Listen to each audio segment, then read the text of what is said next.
God has given us a user's manual for how to have a successful relationship, a user's manual for how to live your life, and it's called the Bible.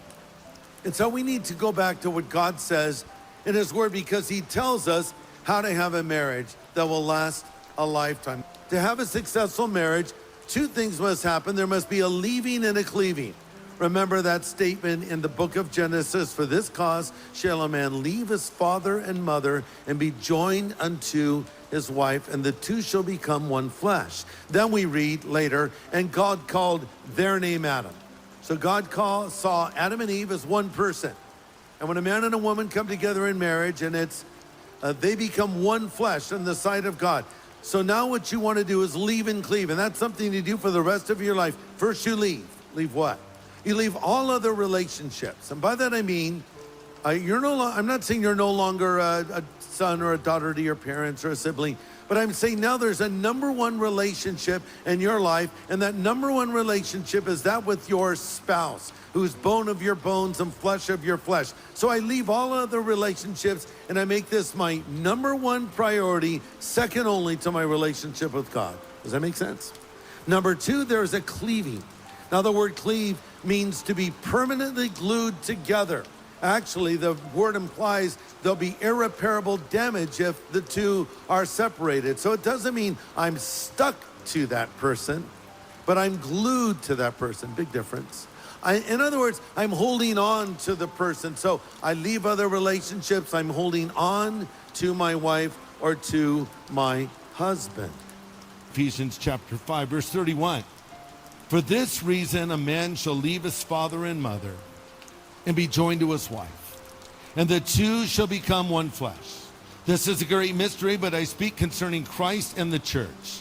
Nevertheless, let each one of you in particular love his own wife as himself, and the wife see that she respects her husband. So much I can say. Let me just riff for a moment on those statements.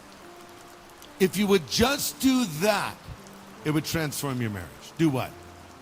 Love your wife as Christ loves the church. If you would just do that, and by the way, that's a tall order. Men are the initiators. Men need to take point. Men need to lead spiritually. And men need to love their wife as Jesus loves his church, putting her needs above his own. You girls are saying, you preach it to my husband, Greg. Yeah, but girls, what does it say to you? Wives, respect your husband. Respect him. Isn't it interesting? It says respect him. Should you not love him? Yes, you're told to do that elsewhere. But in particular, it says respect. Women need love. Men need respect. That's not to say women don't need respect and men don't need love, but it is to say this passage says, husbands, love your wives, and it says, wives, respect your husband. Are you respecting your husband, girls?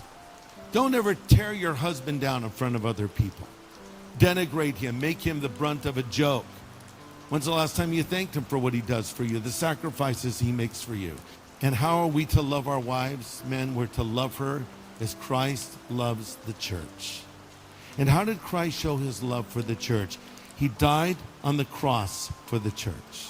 He died on the cross for the world.